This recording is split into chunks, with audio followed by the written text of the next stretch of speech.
Bonjour, comment savoir si notre transgénérationnel est touché? Bah, c'est simple, hein. Par exemple, il suffit de regarder tout ce qu'il y a autour de nous dans notre famille et tout ce qui fait partie de l'épigénétique. C'est-à-dire que, par exemple, tout ce que, par exemple, les divorces, les fausses couches qu'on peut avoir au niveau d'une famille, notamment au niveau des femmes, etc. Par exemple, toutes les premières femmes de chaque lignée, admettons la fille, la mère, etc., le premier bébé qu'elles vont avoir, elle fait une fausse couche. Là, c'est sûr que le transgénérationnel est touché pour une raison ou une autre, hein. Il faut aller le voir avec des soins chamaniques comme je peux faire, parce que moi, comme vous savez, je maîtrise vraiment le chamanisme, hein, et ça fait plus de 20 ans que j'en fais.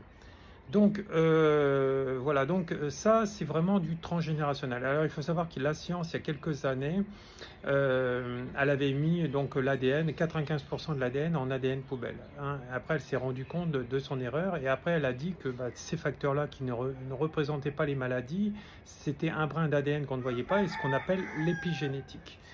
Donc, toutes ces problématiques, par exemple, toutes les femmes divorcent de la première lignée ou de la deuxième lignée, ça fait partie de l'épigénétique. Et toutes les autres choses qui reviennent inlassablement dans votre vie, en pensée, disons, en choses négatives dans votre vie, c'est lié donc au transgénérationnel qu'il faut aller libérer.